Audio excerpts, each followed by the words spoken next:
Good evening, everybody. How are you?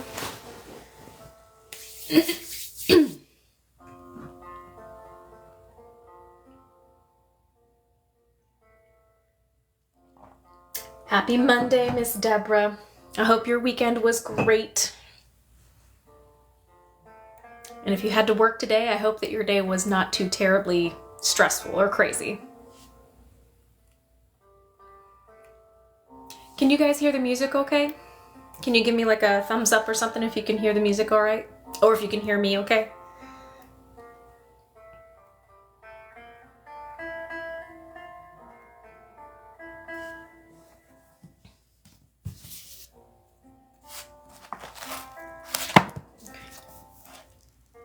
There we go.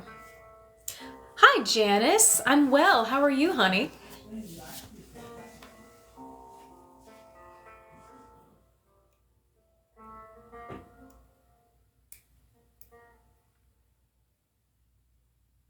Good. Okay. The music's good. Okay. Yeah, I've been on a little bit of a jazzy kick lately, but this is more of a... We're listening to some lute music right now. Taking it way back.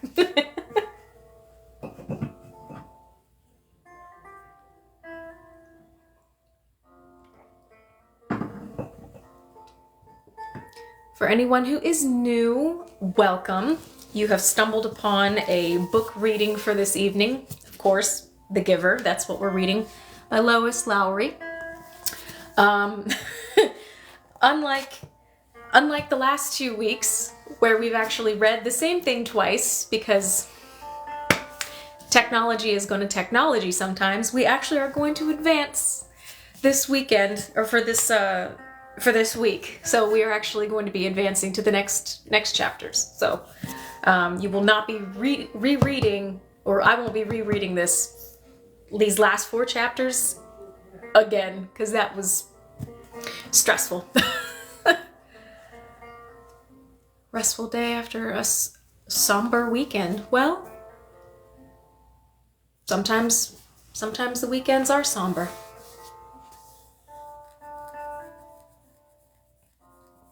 Hopefully it's something that you bounce back from soon. But like I said, we are reading from The Giver this evening. And I'm hoping that the TikTok gods, the benevolent TikTok gods, allow this recording to properly upload to my phone, so I can then properly upload it to my YouTube page, where hello to all of my YouTube people out there who watch this on YouTube. I hope sincerely that I'm not gonna keep you guys waiting for 2 weeks for a reading. So, and if that's the case, if I find that this week is not going to upload right, I'm going to get right on it. I'm just going to reread at some point on my own time and get that uploaded, because that 2-week delay was ridiculous. We won't be having a repeat of that. So, but typically what we do is we wait. I know I got on a little bit early today, but we typically wait until about 8:05.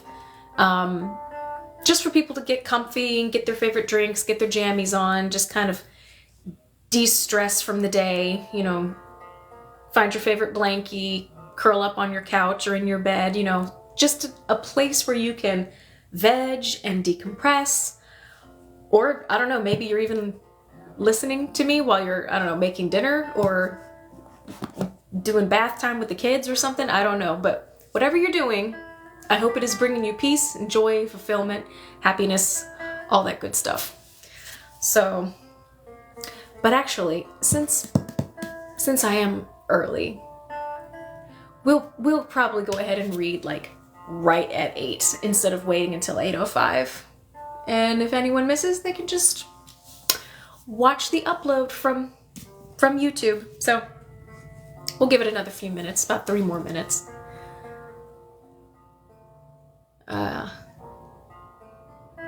But if you guys know of anyone who's looking for, you've got tons of reading stuff like Audible and, all of the reading stuff online. So if you know someone who's looking for a new series that they want read to them, encourage them to come join our lives, or just point them to my YouTube channel. If they can't do lives on TikTok, if they don't have TikTok, but you guys can always point them to the direction of my YouTube channel, where you guys can subscribe. And I will have all of these readings recorded in sequential order. They're all labeled. There's no guesswork. And then you can also watch and or just listen to the other book series that we've read up to this point, because we've got quite a few under our belt at this point. I've read quite a few books over the last several months, getting close to 9-ish months, I think. We've been reading for a while. Kayla, I'm sorry, I know I'm not, one of those pronunciations was wrong, but we're reading The Giver, so we're reading the first story of the 4 in the book. Phoebe. The resurrection video. Yeah, that one was a lot of fun to make. I showed it to my husband, and thankfully he wasn't drinking any coffee at the time, because he would have done a spit take just like so many of you others have. I've been reading in the comments. So, but yeah, that one was fun to make today.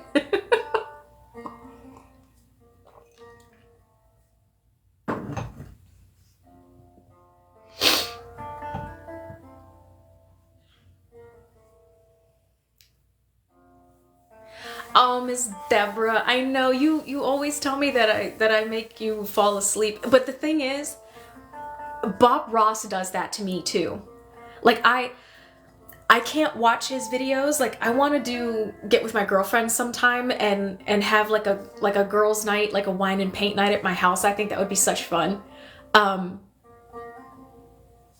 Kayla. Okay, good. Just so I know. But I would love to do a Bob Ross like wine and paint night. I think that would be fun to do with my girlfriends. But I can't watch the YouTube uploads of his show when I'm sleepy or if I'm just sitting still, because that man's soft, buttery voice will put me to sleep every single time. Every single time. So I'm glad to know I have that effect on you. That makes me feel really good. What time is it? It's 8. Okay, so we're gonna go ahead and turn our music down. Oh, thank you so much. Oh yeah, Writer Girl, don't worry. Yeah, like I said, we've got the whole collection right here. And so we're reading this book together from start to finish. So every Monday, 8 to 9, sometimes 8 to 9:30, depending on how I'm feeling. But we're gonna get through all of the Giver books, all of them here. So, all right, kids, without further ado, let's get started on this, and hopefully this will be uploaded in a timely fashion this week. So, I live for your videos with Jack. I know. I feel like I've made Jack a far more endearing character than I have Nikki, which is fine. He's that perfect comic relief that I think some of my videos, some of the heavier subject matter, needs a bit of a lighter break-in comic relief, and Jack is definitely that. He's definitely that. Oh, this technically has nothing to do with our reading, but it has to do with the book. So if you guys have missed, I made an announcement video a few weeks ago. Actually, I think it was in January, maybe, where I had mentioned that I am writing a book. And the book is actually my Nikki content. I'm just transcribing my Nikki stories into a book.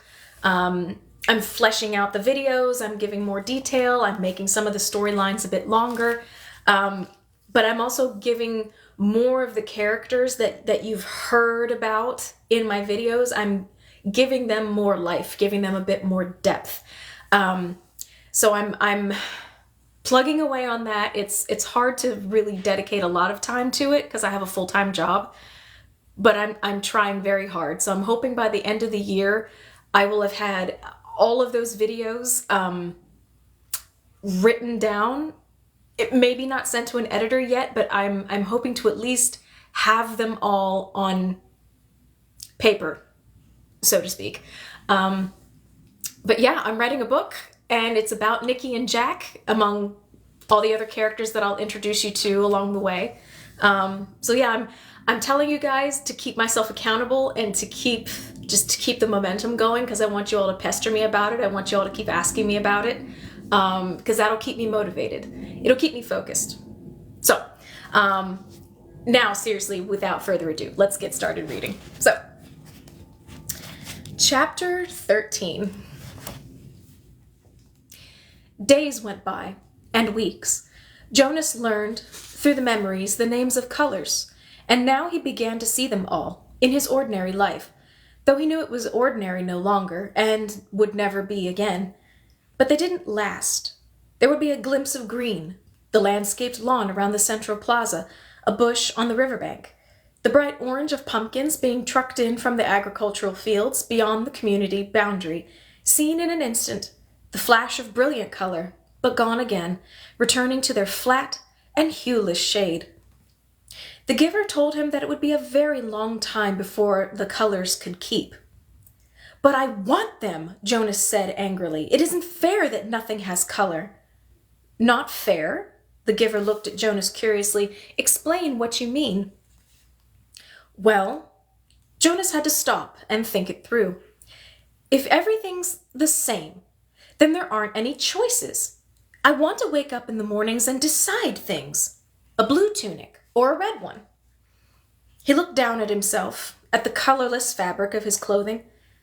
But it's always the same. Always. Then he laughed a little. "I know it's not important, what you wear. It doesn't matter. But it's the choosing that's important, isn't it?" the giver asked him. Jonas nodded. "My little brother," he began, and then corrected himself. "No, that's inaccurate. He's not my brother. Not really. But this new child that my family takes care of. His name's Gabriel?" "Yes, I know about Gabriel." "Well, he's right at the age where he's learning so much. He grabs toys when we hold them in front of him. And my father says he's learning small muscle control. And he's really cute." The giver nodded.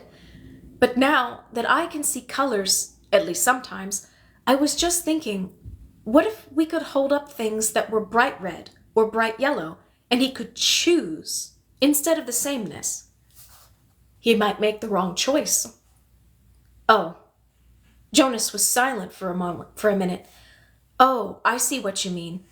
It wouldn't matter for a new child's toy. But later it does matter, doesn't it? We don't dare to let people make choices of their own." "Not safe?" the giver suggested. "Definitely not safe," Jonas said with certainty.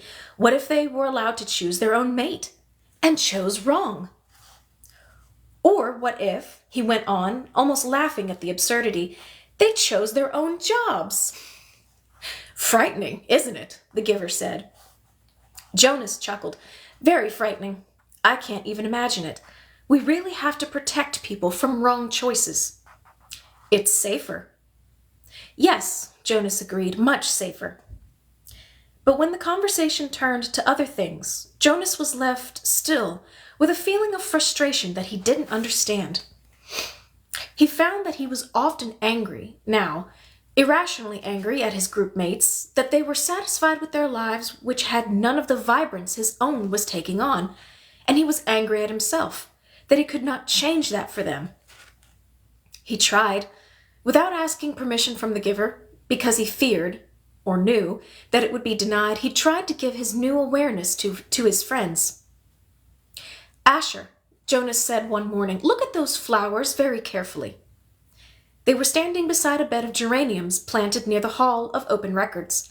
He put his hands on Asher's shoulders and concentrated on the red of the petals, trying to hold it as long as he could and trying at the same time to transmit the awareness of red to his friend. "What's the matter?" Asher asked uneasily.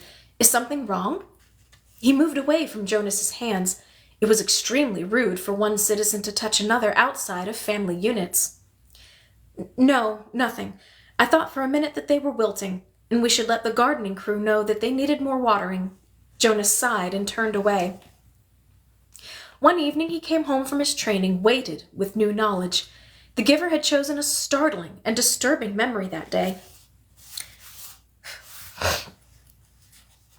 Under the touch of his hands, Jonas had found himself suddenly in a place that was completely alien, hot and windswept under a vast blue sky. There were tufts of sparse grass, a few bushes and rocks, and nearby he could see an area of thicker vegetation, broad, low trees outlined against the sky. He could hear noises, the sharp crack of weapons. He perceived the word guns. And then shouts, and an immense crashing thud as something fell, tearing branches from the trees. He heard voices calling to one another. Peering from the place where he stood hidden behind some shrubbery, he was reminded of what the giver had told him, that there had been a time when flesh had different colors. 2 of these men had dark brown skin. The others were light. Going closer, he watched them hack the tusks from a motionless elephant on the ground and haul them away, spattered with blood. He felt himself overwhelmed with a new perception of the color he knew as red.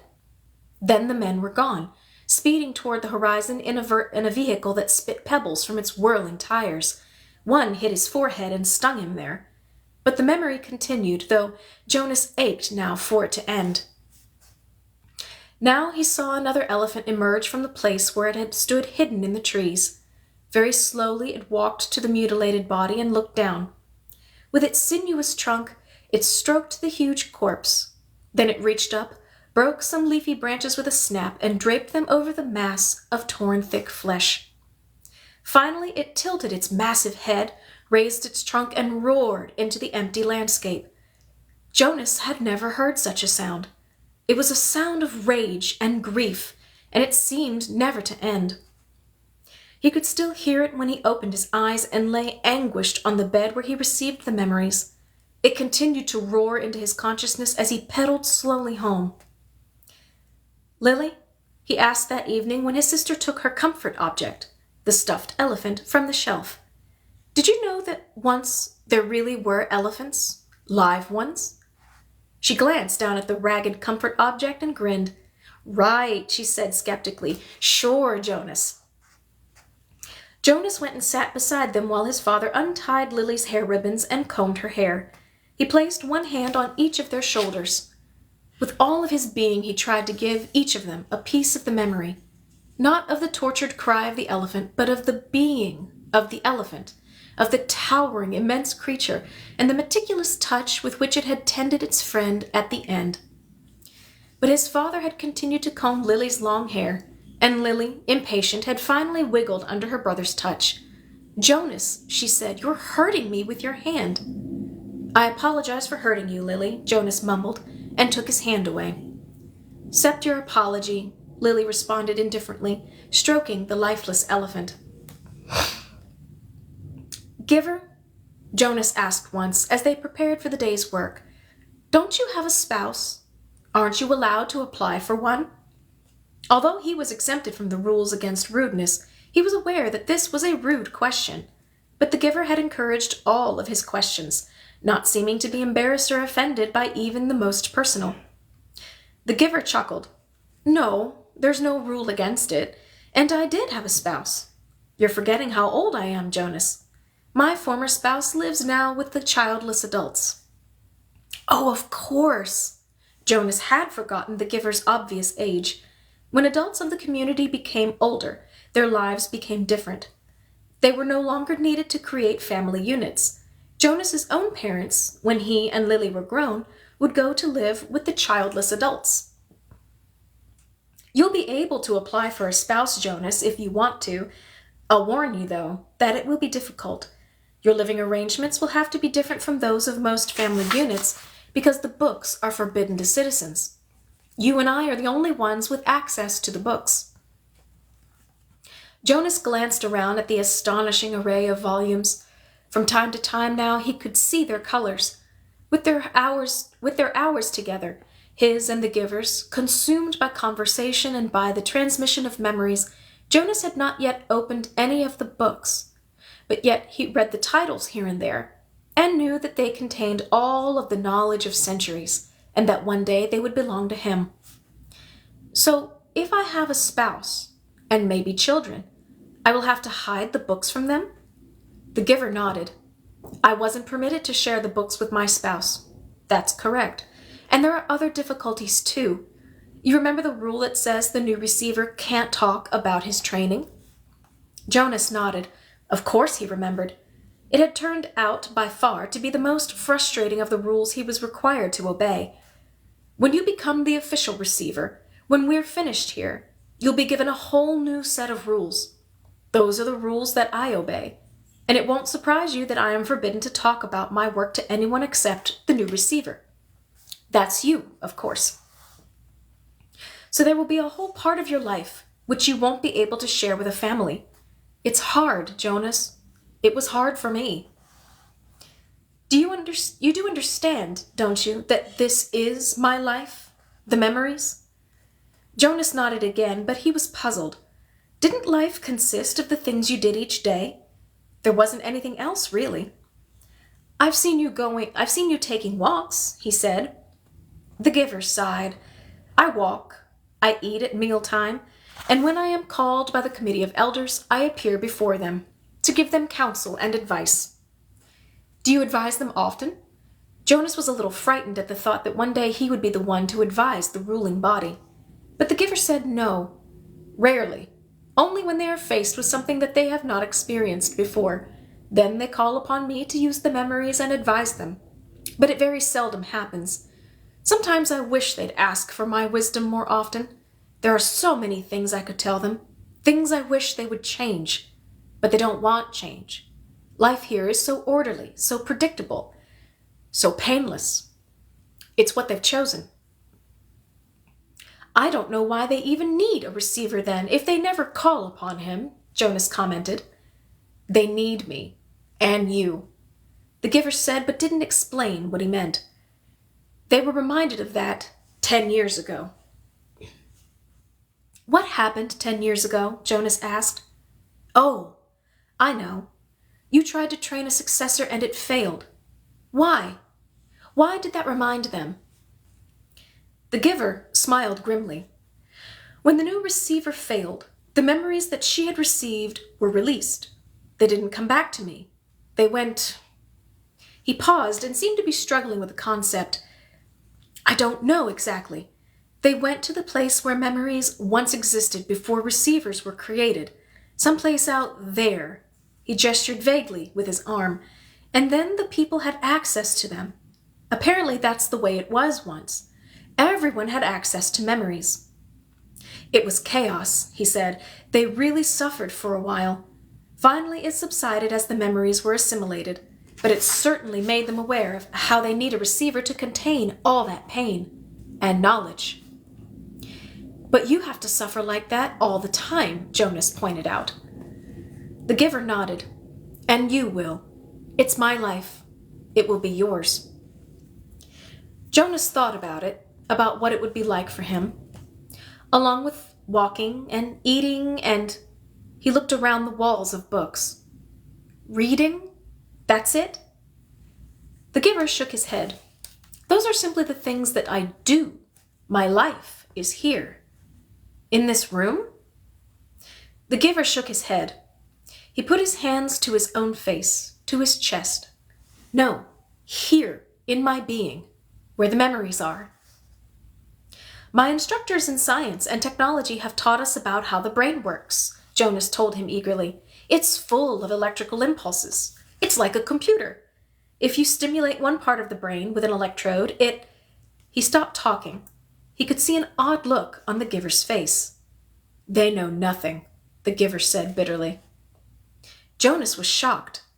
Since the first day in the annex room, they had together disregarded the rules about rudeness, And Jonas felt comfortable with that now. But this was different and far beyond rude. This was a terrible accusation. What if someone had heard? He glanced quickly at the wall speaker, terrified that the committee might be listening as they could at any time. But as always during their sessions together, the switch had been turned to off. Nothing? Jonas whispered nervously. But my instructors. The giver flicked his hand as if brushing something aside. Oh, your instructors are well trained. They know their scientific facts. Everyone is well trained for his job. It's just that without the memories, it's all meaningless. They gave that burden to me and to the previous owner, the previous receiver, and the one before him. And back and back and back, Jonas said, knowing the phrase that always came. The giver smiled, though his smile was oddly harsh. That's right. And next it will be you. A great honor. Yes, sir. They told me that at the ceremony. The very highest honor.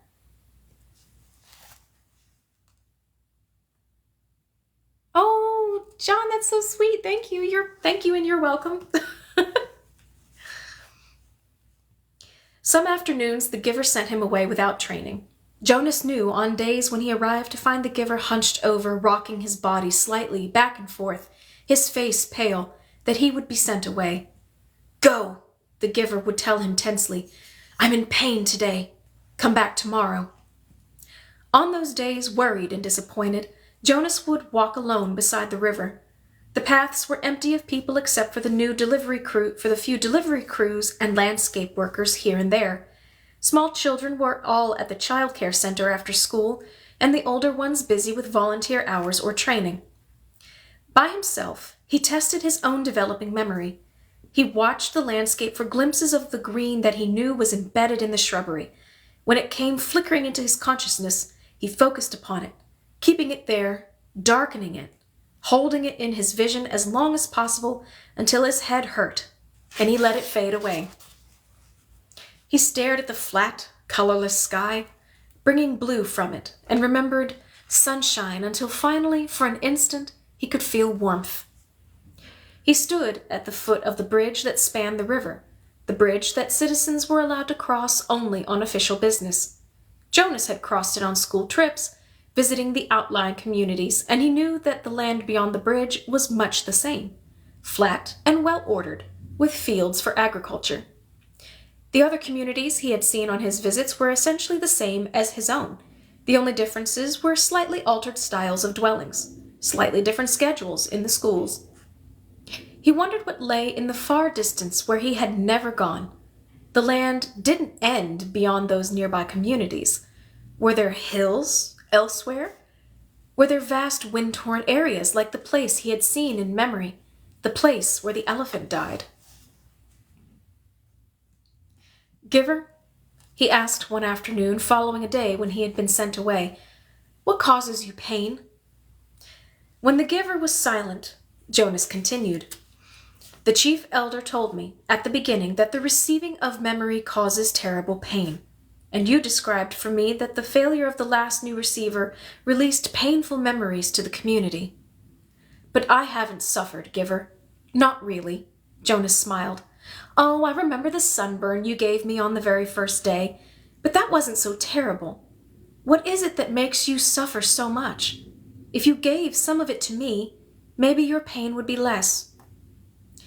The giver nodded. Lie down, he said. It's time, I suppose. I can't shield you forever. You'll have to take it all on eventually. Let me think, he went on. When Jonas was on the bed waiting, a little fearful. All right, the giver said after a moment, I've decided. We'll start with something familiar. Let's go once again to a hill and a sled. He placed his hands on Jonas's back.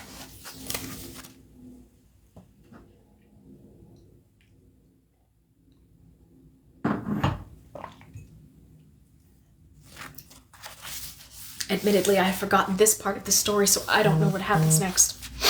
Chapter 14. It was much the same, this memory, though the hill seemed to be a different one, steeper, and the snow was not falling as thickly as it had before. It was colder also, Jonas perceived. He could see, as he sat waiting at the top of the hill, that the snow beneath the sled was not thick and soft as it had been before, but hard and coated with bluish ice. The sled moved forward, and Jonas grinned with delight, looking forward to the breathtaking slide down through the invigorating air. But the runners this time couldn't slice through the frozen expanse as they had on the other snow-cushioned hill. They skittered sideways, and the sled gathered speed. Jonas pulled at the rope, trying to steer, but the steepness and speed took control from his hands, and he was no longer enjoying the feeling of freedom, but instead, terrified, was at the mercy of the wild acceleration downward over the ice. Sideways, spinning, the sled hit a bump in the hill, and Jonas was jarred loose and thrown violently into the air. He fell with his leg twisted under him, and could hear the crack of bone. His face scraped along jagged edges of ice, and when he came at last to a stop, he lay shocked and still, feeling nothing at first but fear. Then the first wave of pain. He gasped. It was as if a hatchet lay lodged in his leg, slicing through each nerve with a hot blade. In his agony he perceived the word fire, and felt flames licking at the torn bone and flesh. He tried to move and could not. The pain grew. He screamed. There was no answer. Sobbing, he turned his head and vomited onto the frozen snow. Blood dripped from his face into the vomit. "No!" he cried, and the sound disappeared into the empty landscape, into the wind. Then, suddenly, he was in the annex room again, writhing on the bed. His face was wet with tears. Able to move now, he rocked his own body back and forth, breathing deeply to release the remembered pain. He sat and looked at his own leg, where it lay straight on the bed, unbroken. The brutal slice of pain was gone, but the leg ached horribly still, and his face felt raw. "May I have relief of pain, please?" he begged. It was always provided in his everyday life for the bruises and wounds, for a mashed finger, a stomach ache, a skinned knee from a fall from a bike. There was always a daub of anesthetic ointment or a pill, or in severe instances, an injection that brought complete and instantaneous deliverance. But the giver said no, and looked away. Limping, Jonas walked home. Pushing his bicycle that evening, the sunburned pain had been so small in comparison and had not stayed with him, but this ache lingered. It was not unendurable, as the pain on the hill had been. Jonas tried to be brave. He remembered that the chief elder had said he was brave. "Is something wrong, Jonas?" his father asked at the evening meal. "You're so quiet tonight. Aren't you feeling well? Would you like some medication?" But Jonas remembered the rules. No medication for anything related to his training, and no discussion of his training. At the time for sharing of feelings, he simply said that he felt tired, that his school lessons had been unusually demanding that day.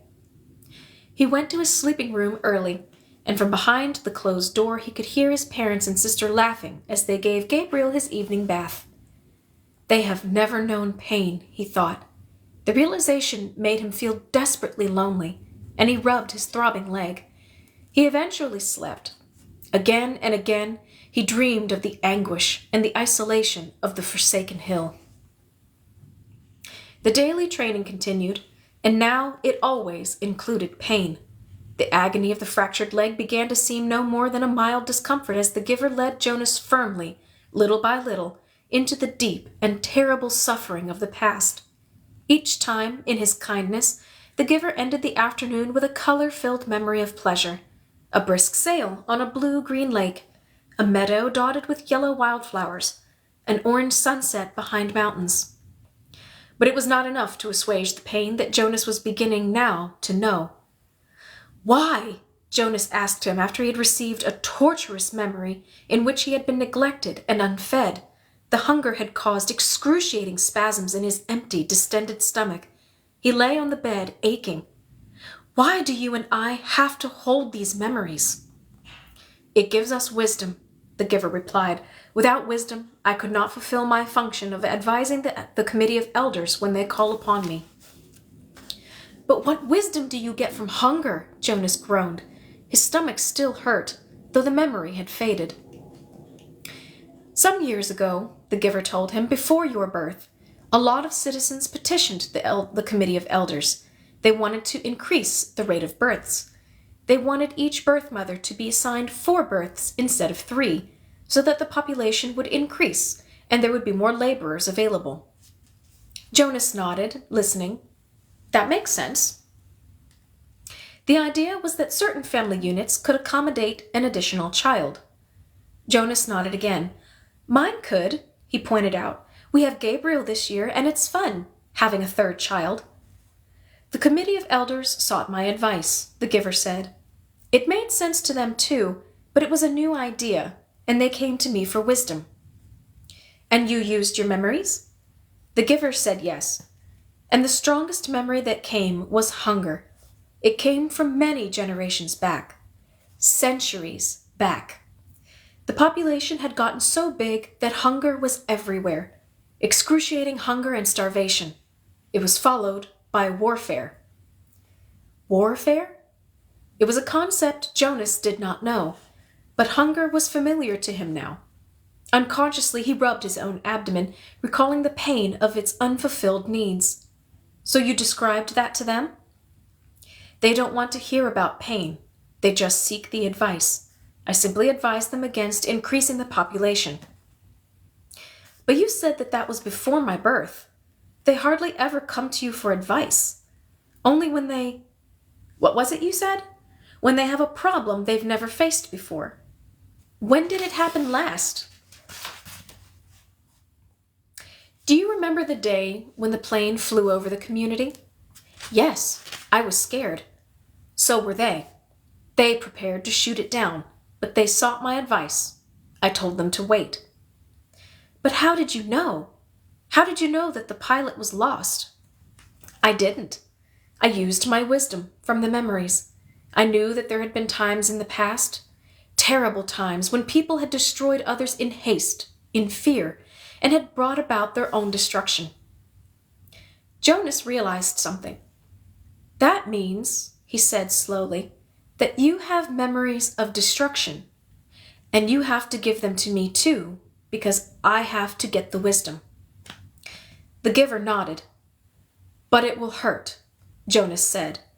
It wasn't a question. It will hurt terribly, the giver agreed. But why can't everyone have the memories? I think it would seem a little easier if the memories were shared. You and I wouldn't have to bear so much by ourselves if everybody took a part. The giver sighed. You're right, he said, but then everyone would be burdened and pained. They don't want that. And that's the real reason the receiver is so vital to them, and so honored. They selected me, and you, to lift that burden from themselves. When did they decide that? Jonas asked angrily. It wasn't fair. Let's change it. How do you suggest we do that? I've never been able to think of a way, and I'm supposed to be the one with all the wisdom. But there are 2 of us now, Jonas said eagerly. Together we can think of something. The giver watched him with a wry smile. Why can't we just apply for a change of rules? Jonas suggested. The giver laughed. Then Jonas, too, chuckled reluctantly. The decision was made long before my time or yours, the giver said, and before the previous receiver and... He waited. Back and back and back, Jonas repeated the familiar phrase. Sometimes it had seemed humorous to him. Sometimes it had seemed meaningful and important. Now it was ominous. It meant, he knew, that nothing could be changed. The new child, Gabriel, was growing and successfully passed the tests of maturity that the nurturers gave each month. He could sit alone now, could reach for and grasp small play objects, and he had 6 teeth. During the daytime hours, Father reported, he was cheerful and seemed of normal intelligence. But he remained fretful at night, whimpering often, needing frequent attention. "After all this extra time I've put in with him," Father said one evening after Gabriel had been bathed and was lying, for the moment, hugging his hippo placidly in the small crib that had replaced the basket. "I hope they're not going to decide to release him." "Maybe it would be for the best," Mother suggested. "I know you don't mind getting up with him at night, but the lack of sleep is awfully hard for me." "If they release Gabriel, can we get another new child as a visitor?" asked Lily. She was kneeling beside the crib, making funny faces at the little one, who was smiling back at her. Jonas's mother rolled her eyes in dismay. "No," Father said, smiling. He ruffled Lily's hair. "It's very rare, anyway, that a new child's status is as uncertain as Gabriel's. It probably won't happen again for a long time. Anyway," he sighed, "they won't make the decision for a while. Right now, we're all preparing for a release we'll probably have to make very soon. There's a birth mother who's expecting twin males next month." "Oh dear," Mother said, shaking her head. If they're identical, I hope you're not the one assigned." "I am. I'm next on the list. I'll have to select the one to be nurtured and the one to be released. It's usually not hard, though. Usually it's just a matter of birth weight. We release the smaller of the two." Jonas, listening, thought suddenly about the bridge and how, standing there, he had wondered what lay elsewhere. Was there someone there, waiting, who would receive the tiny released twin? Would it grow up elsewhere, not knowing ever that in this community lived a being who looked exactly the same? For a moment he felt a tiny, fluttering hope that he knew he was quite foolish. He hoped that it would be Larissa, waiting. Larissa, the old woman he had bathed. He remembered her sparkling eyes, her soft voice, her low chuckle. Fiona had told him recently that Larissa had been released at a wonderful ceremony. But he knew that the old were not given children to raise. Larissa's life elsewhere would be quiet and serene as befit the old. She would not welcome the responsibility of nurturing a new child who needed feeding and care and would likely cry at night. "Mother, Father," he said, the idea coming to him unexpectedly. "Why don't we put Gabriel's crib in my room tonight? I know how to feed and comfort him, and it would let you and Father get some sleep." Father looked doubtful. "You sleep so soundly, Jonas. What if his restlessness didn't wake you?" It was Lily who answered that. "If no one goes to tend Gabriel," she pointed out, "he gets very loud. He'd wake all of us if Jonas slept through it." Father laughed. "You're right, Lily Billy. All right, Jonas, let's try it, just for tonight. I'll take the night off and we'll let Mother get some sleep too." Gabriel slept soundly for the earliest part of the night. Jonas, in his bed, lay awake for a while. From time to time he raised himself on one elbow, looking over the crib. The new child was on his stomach, his arms relaxed beside his head, his eyes closed, and his breathing regular and undisturbed. Finally, Jonas slept too. Then, as the middle hours of the night approached, the noise of Gabe's restlessness woke Jonas. The new child was turning under his cover, flailing his arms, and beginning to whimper. Jonas rose and went to him. Gently he patted Gabriel's back. Sometimes that was all it took to lull him back to sleep, but the new child still squirmed fretfully under his hand.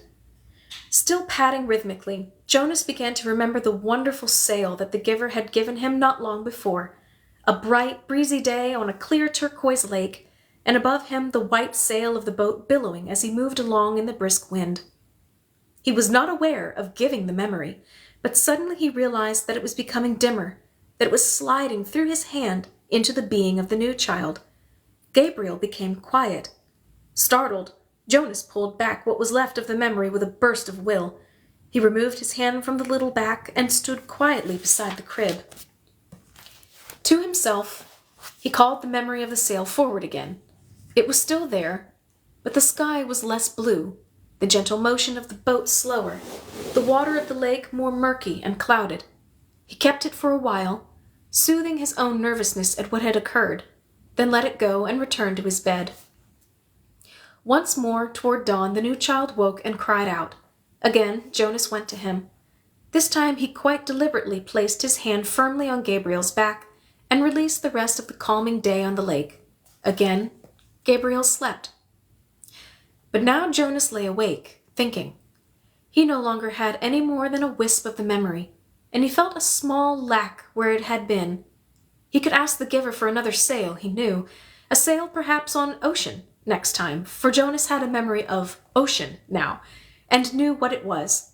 He knew that there were sailboats there too, in memories yet to be acquired.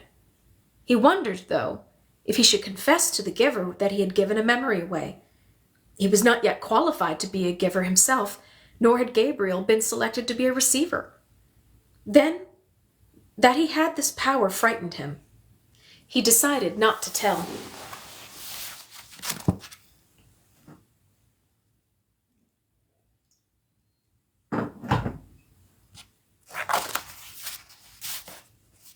Chapter 15. Jonas entered the annex room and realized immediately that it was a day where he would be sent away. The giver was rigid in his chair, his face in his hands. "I'll come back tomorrow, sir," he said quickly. Then he hesitated. "Unless maybe there's something I can do to help." The giver looked up at him, his face contorted with suffering. "Please," he gasped, "take some of the pain." Jonas helped him to his chair at the side of the bed. Then he quickly removed his tunic and lay face down. "Put your hands on me," he directed, aware that in such anguish the giver might need reminding. The hands came, and the pain came with them and through them. Jonas braced himself and entered the memory which was torturing the giver. He was in a confused, noisy, foul-smelling place. It was daylight, early morning, and the air was thick with smoke that hung, yellow and brown, above the ground. Around him, everywhere, far across the expanse of what seemed to be a field, lay groaning men. A wild-eyed horse, its bridle torn and dangling, trotted frantically through the mounds of men, tossing its head, whinnying in panic. It stumbled, finally, and fell, and did not rise. Jonas heard a voice next to him. "Water," the voice said in a parched, croaking whisper. He turned his head toward the voice and looked into the half-closed eyes of a boy who seemed not much older than himself. Dirt streaked the boy's face and his matted blonde hair. He lay sprawled, his gray uniform glistening with wet, fresh blood. The colors of the carnage were grotesquely bright, the crimson wetness on the rough and dusty fabric, the ripped shreds of grass, startlingly green, in the boy's yellow hair. The boy stared at him. "Water!" he begged again. When he spoke, a new spurt of blood drenched the coarse cloth across his chest and sleeve. One of Jonas's arms was immobilized with pain, and he could see through his own torn sleeve that something that looked like ragged flesh and splintery bone. He tried his remaining arm and felt it move. Slowly he reached to his side, felt the metal container there, and removed its cap, stopping the small motion of his hand now and then to wait for the surging pain to ease. Finally, when the container was open, he extended his arm slowly across the blood-soaked earth, inch by inch, and held it to the lips of the boy. Water trickled into the imploring mouth and down the grimy chin. The boy sighed. His head fell back, his lower jaw dropping as if he had been surprised by something. A dull blankness slid slowly across his eyes. He was silent. But the noise continued all around. The cries of the wounded men, the cries begging for water, and for mother, and for death. Horses lying on the ground shrieked, raised their heads, and stabbed randomly toward the sky with their hooves. From the distance, Jonas could hear the thud of cannons. Overwhelmed by pain, he lay there in the fearsome stench for hours, listened to the men and animals die, and learned what warfare meant. Finally, when he knew that he could bear it no longer, and would welcome death himself, he opened his eyes and was once again on the bed. The giver looked away, as if he could not bear to see what he had done to Jonas. "Forgive me," he said. Chapter 16. Jonas did not want to go back. He didn't want the memories, didn't want the honor, didn't want the wisdom, didn't want the pain. He wanted his childhood again, his scraped knees and ball games. He sat in his dwelling alone, watching through the window, seeing children at play, citizens bicycling home from uneventful days at work, ordinary lives free of anguish because he had been selected, as others before him had, to bear their burden. But the choice was not his. He returned each day to the annex room. The giver was gentle with him for many days following the terrible shared memory of war. There are so many good memories, the giver reminded Jonas. And it was true. By now, Jonas had experienced countless bits of happiness, things he had never known of before. He had seen a birthday party, with one child singled out and celebrated on his day, so that now he understood the joy of being an individual, special and unique and proud. He had visited museums and seen paintings filled with all the colors he could now recognize and name.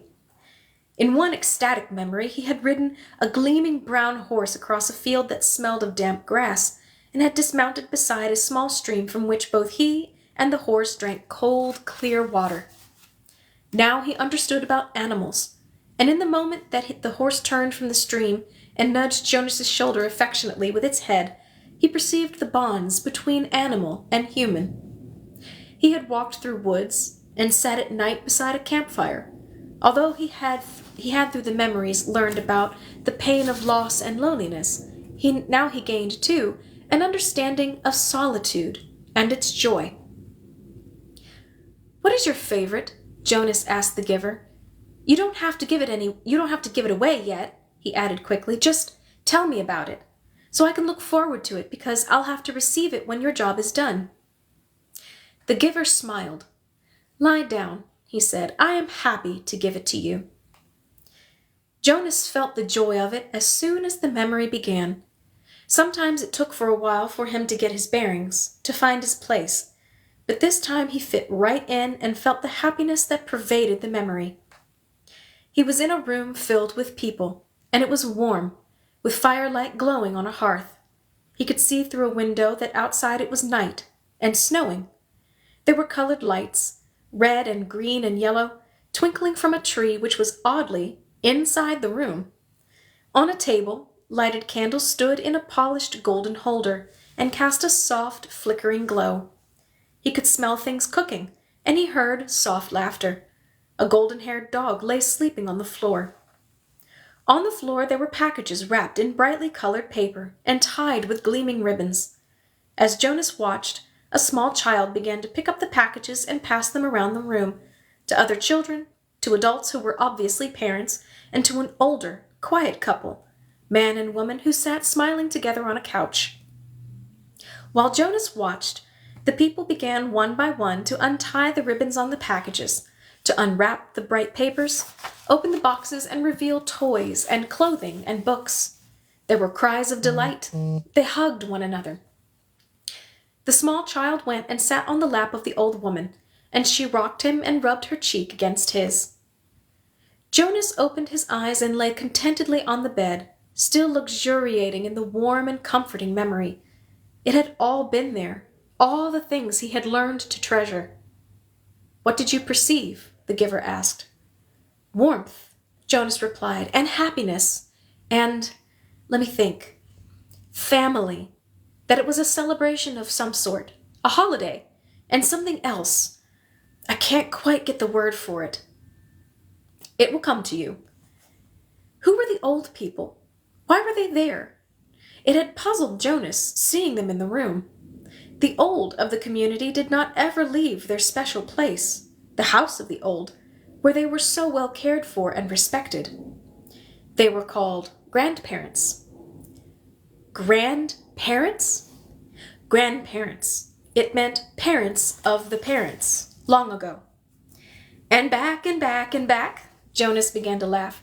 So actually, there could be parents of the parents of the parents of the parents. The giver laughed too. "That's right. It's a little like looking at yourself looking in a mirror, looking at yourself looking in a mirror." Jonas frowned. "But my parents must have had parents. I never thought about it before. Who are my parents of the parents? Where are they?" You could go look in the Hall of Open Records. You'd find the names. But think, son, if you apply for children, then who will be their parents of the parents? Who will be their grandparents? My mother and father, of course. And where will they be? Jonas thought. Oh, he said slowly. When I finish my training and become a full adult, I'll be given my own dwelling. And when Lily does, a few years later, she'll get her own dwelling, and maybe a spouse, and children, if she applies for them. And then mother and father, that's right. As long as they're still working and contributing to the community, they'll go and live with the other childless adults, and they won't be part of my life anymore. And after that, when the time comes, they'll go to the house of the old, Jonas went on. He was thinking aloud. And they'll be well cared for and respected, and when they're released, there will be a celebration. Which you won't attend, the giver pointed out. No, of course not, because I won't even know about it. By then I'll be so busy with my own life, and Lily will too. So our children, if we have them, won't know who their parents of parents are either. It seems to work pretty well that way, doesn't it? The way we do it in our community? Jonas asked. I just didn't realize there was any other way until I received that memory. It works, the giver agreed. Jonas hesitated. I certainly liked the memory, though. I can see why it's your favorite. I couldn't quite get the word for the whole feeling of it, the feeling that was so strong in the room. Love, the giver told him. Jonas repeated it. Love. It was a word and concept new to him. They were both silent for a moment. Then Jonas said, Giver? Yes? I feel very foolish saying this. Very, very foolish. No need. Nothing is foolish here. Trust the memories and how they make you feel. Well, Jonas said, looking at the floor, I know you don't have the memory anymore because you gave it to me, so maybe you won't understand this. I will. I'm left with a vague wisp of that one, and I have many other memories of families and holidays and happiness, of love. Jonas blurted out what he was feeling. I was thinking that, well, I can see that it wasn't a very practical way to live, with the old right there in the same place where maybe they wouldn't be well taken care of, the way they are now, and that we have a better arranged way of doing things. But anyway, I was feeling, actually, that it was kind of nice then, and that I wish we could be that way, and that you could be my grandparent. The family and the memory seemed a little more... He faltered, not able to find the word he wanted. A little more complete? The giver suggested. Jonas nodded. I liked the feeling of love, he confessed. He glanced nervously at the speaker on the wall, reassuring himself that no one was listening. I wish we still had that, he whispered. Of course, he added quickly, I do understand that it wouldn't work very well, and that it's much better to be organized the way we are now. I can see that it was a dangerous way to live. What do you mean? Jonas hesitated. He wasn't certain, really, what he had meant. He could feel that there was risk involved, though he wasn't sure how. Well, he said finally, grasping for an explanation, they had fire right there in that room. There was a fire burning in the fireplace, and there were candles on the table. I can certainly see why those things were outlawed. Still, he said slowly, almost to himself, I did like the light they made, and the warmth. Father? Mother? Jonas asked tentatively after the evening meal. I have a question I want to ask you. What is it, Jonas? His father asked. He made himself say the words, though he felt flushed with embarrassment. He had rehearsed them in his mind all the way home from the annex. Do you love me? There was an awkward silence for a moment. Then Father gave a little chuckle. Jonas! You, of all people! Precision of language, please! What do you mean? Jonas asked. Amusement was not at all what he had anticipated. Your father means that you used a very generalized word, so meaningless that it's become almost obsolete, his mother explained carefully. Jonas stared at them. Meaningless? He had never before felt anything as meaningful as the memory. And of course, our community can't function smoothly if people don't use precise language. You could ask, "Do you enjoy me?" "The answer is yes," his mother said. Or, his father suggested, "Do you take pride in my accomplishments?" And the answer is wholeheartedly yes. "Do you understand why it's inappropriate to use a word like love?" Mother asked. Jonas nodded. "Yes, thank you, I do," he replied slowly. It was his first lie to his parents.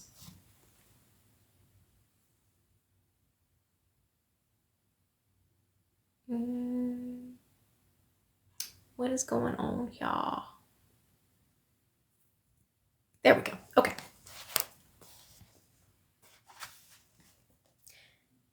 "Gabriel," Jonas whispered that night to the new child. The crib was in his room again. After Gabe had slept soundly in Jonas's room for 4 nights, his parents had pronounced the experiment a success and Jonas a hero. Gabriel was growing rapidly, now crawling and giggling across the room and pulling himself up to stand. He could be upgraded in the nurturing center, Father said happily, now that he slept. He could be officially named and given to his family in December, which was only 2 months away. But when he was taken away, he stopped sleeping again and cried in the night. So he went back in Jonas's sleeping room. They would give it a little more time, they decided. Since Gabe seemed to like it in Jonas's room, he would sleep there all night a little longer until the habit of sound sleep was fully formed. The nurturers were very optimistic about Gabriel's future. There was no answer to Jonas's whisper. Gabriel was sound asleep. "Things could change, Gabe," he went on. "Things could be different. I don't know how, but there must be some way for things to be different. There could be colors. And grandparents," he added, staring through the dimness toward the ceiling of his sleeping room. "And everybody would have the memories." "You know about memories," he whispered, turning toward the crib. Gabriel's breathing was even and deep. Jonas liked having him there, though he felt guilty about the secret. Each night he gave memories to Gabriel, memories of boat rides and picnics in the sun, memories of soft rainfall against window panes, memories of dancing barefoot on a damp lawn. "Gabe?" The new child stirred slightly in his sleep. Jonas looked over at him. "There could be love," Jonas whispered. The next morning, for the first time, Jonas did not take his pill. Something within him, something that had grown there through the memories, told him to throw the pill away.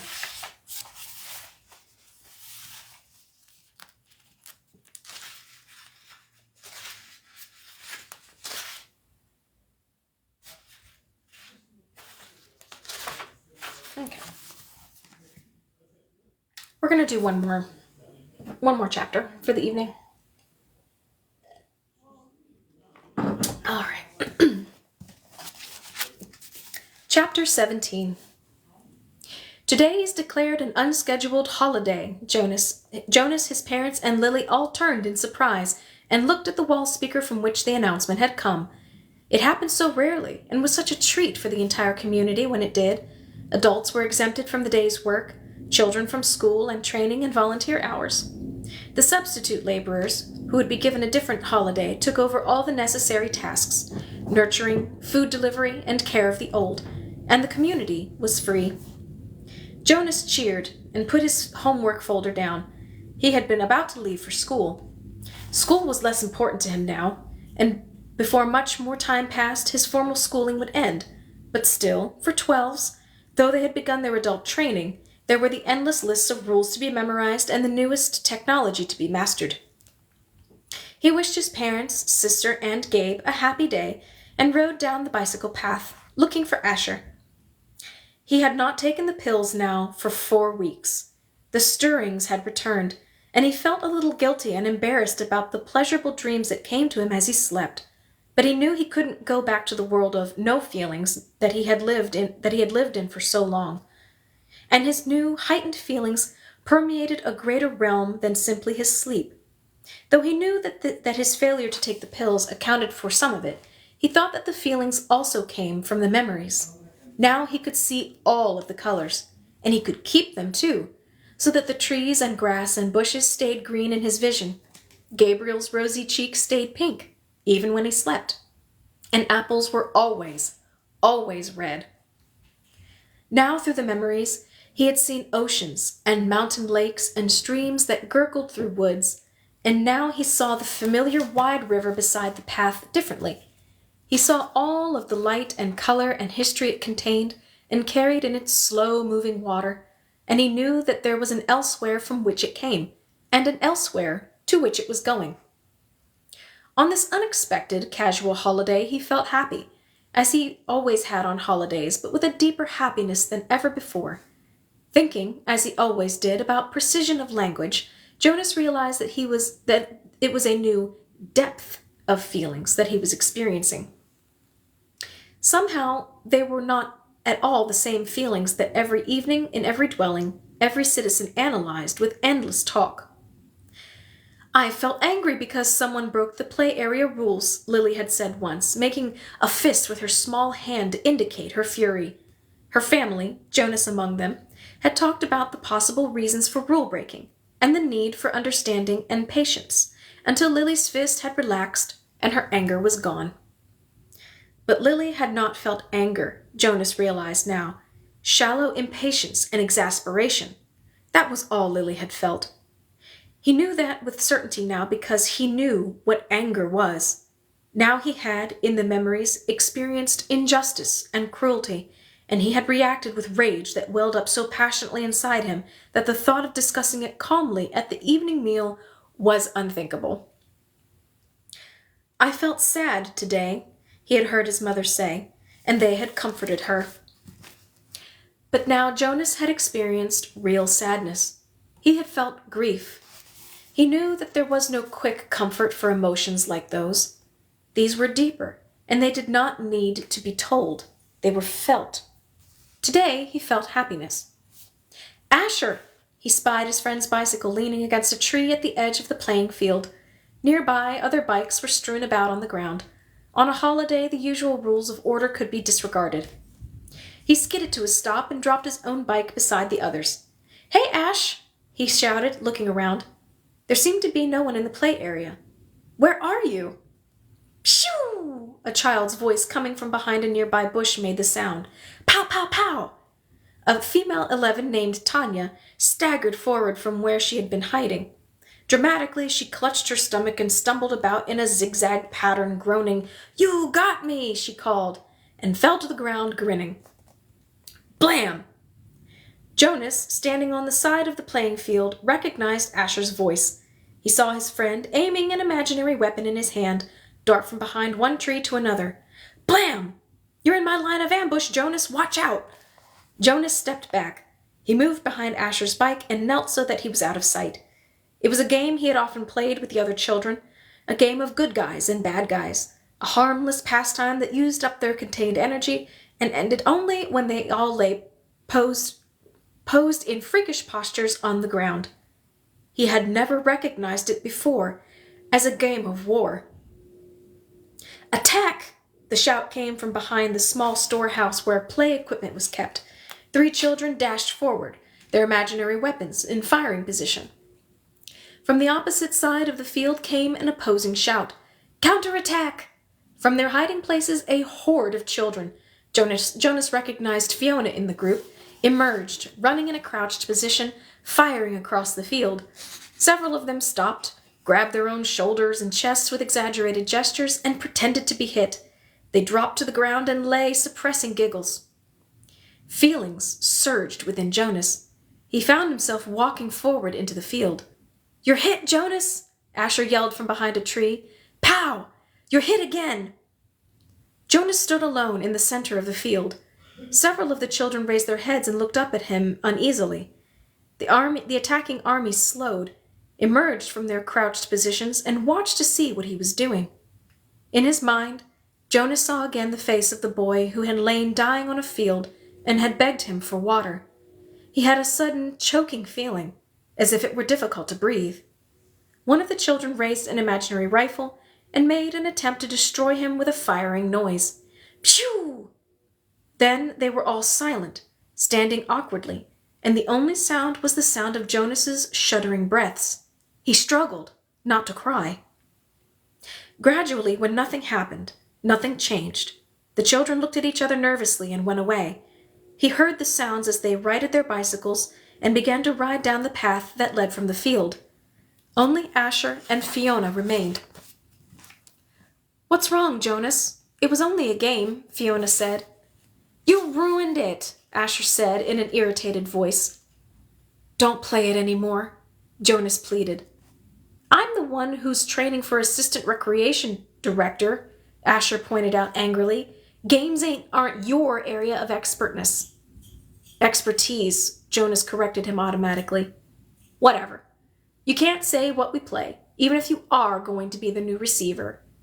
Asher looked warily at him. "I apologize for not paying you the respect you deserve," he mumbled. "Asher," Jonas said. He was trying to speak carefully and with kindness, to say exactly what he wanted to say. "You had no way of knowing this. I didn't know it myself until recently, but it's a cruel game. In the past, I said I apologize, Jonas." Jonas sighed. It was of no use. Of course Asher couldn't understand. "I accept your apology, Asher," he said wearily.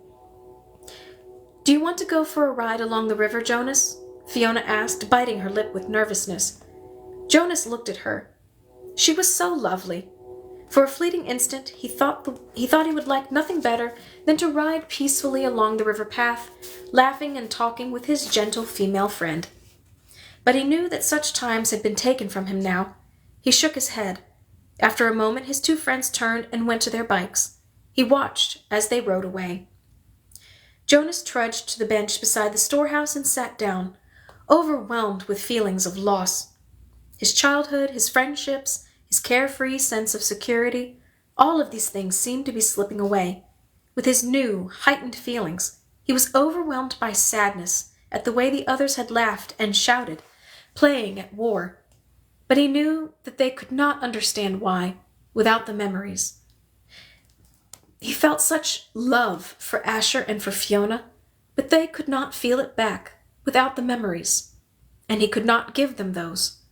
Jonas knew with certainty that he could change nothing.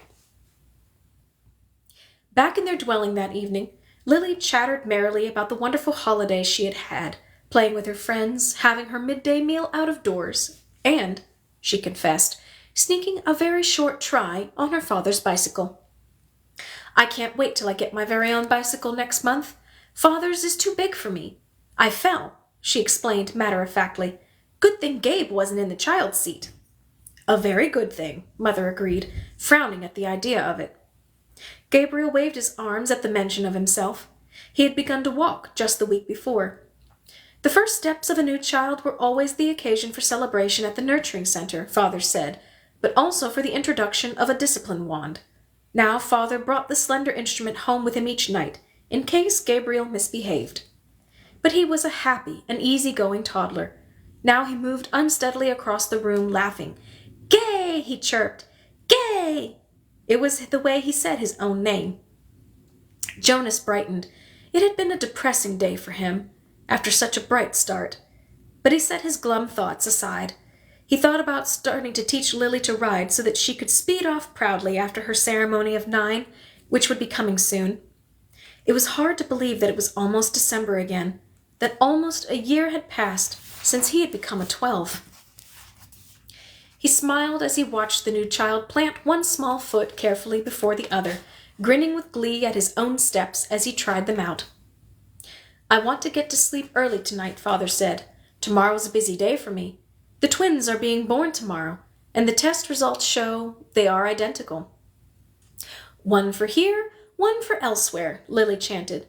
"One for here, one for else—" "Do you actually take it elsewhere, Father?" Jonas asked. "No, I just have to make the selection.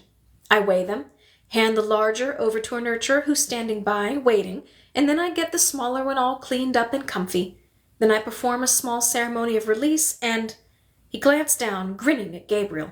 Then I wave, "Bye-bye," he said in the special sweet voice he used when he spoke to the new child. He waved his hand in the familiar gesture. Gabriel giggled and waved bye-bye back to him. "And somebody else comes to get him? Somebody from elsewhere?" "That's right, Jonas Bonus." Jonas rolled his eyes in embarrassment that his father had used the silly pet name. Lily was deep in thought. What if they give the little twin a name elsewhere? A name like, maybe Jonathan. And here in our community, at his naming, the twin that we kept here is given the name Jonathan.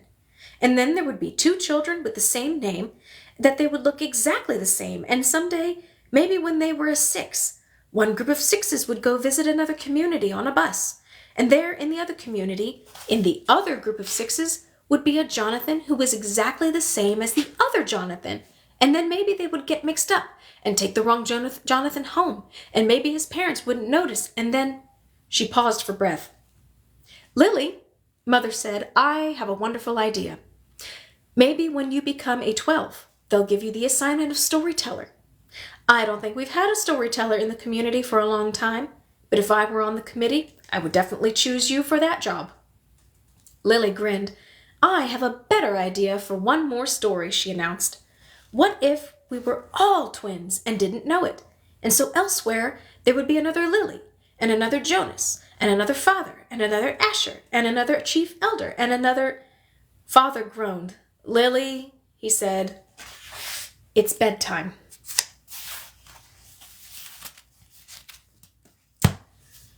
All right, so here's hoping that I will be uploading this tomorrow or Wednesday, if the benevolent TikTok gods are kind to me. So thank you all so very much for joining me this evening for another reading. I will be back next week, same time, same place. And again, for all of you YouTubers watching these, come join us. Come hang out with us on Mondays. It's fun. But until then, I hope you guys have a fantastic week. Stay hydrated. And as always, stay safe. And I will see you next week. Bye.